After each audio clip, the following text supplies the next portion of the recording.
Quest'anno la 32esima edizione del premio 12 Apostoli Mont Blanc 2009 ha incoronato una firma della carta stampata che negli anni della guerra del Vietnam ha raccontato quelle dolorose e tragiche vicende con coraggio e professionalità, il giornalista e scrittore Bernardo Valli, mentre per la sezione Riconoscimento all'arte è stato premiato il musicista e compositore di opere popolari Riccardo Cocciante.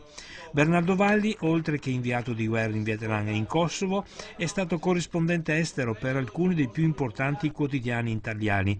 In particolare si è occupato della decolonizzazione dell'Africa, firmando numerosi reportage dal Medio Oriente.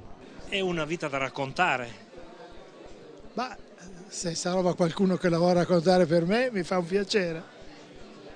Io non ho nessuna intenzione di raccontarla. Per un buon cronista, per un inviato, quali sono le caratteristiche, le doti, i valori che deve avere dentro di sé?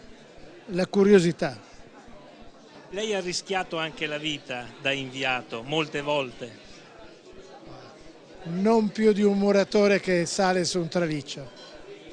La sezione parallela del premio 12 Apostoli, riferito all'arte, è un riconoscimento che guarda il futuro e ha l'obiettivo di dare risalto all'arte in ogni sua forma di espressione. Quest'anno, dopo la scultura, la pittura e la musica sinfonica, è stata scelta la musica leggera, premiando un cantautore che non ha bisogno di presentazione, Riccardo Cocciante.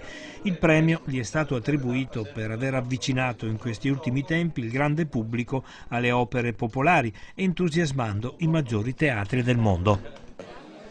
Quando le hanno detto di questo premio, che cosa ha pensato? Ho pensato che questa musica popolare, che noi molto spesso si vuole considerare minore, può dare dei fiori incredibili. Non sono il solo in questo campo, ma ci sono dei grandissimi artisti che hanno elevato la musica popolare a dei livelli grandissimi. E questo mi ha dato coraggio nel continuare.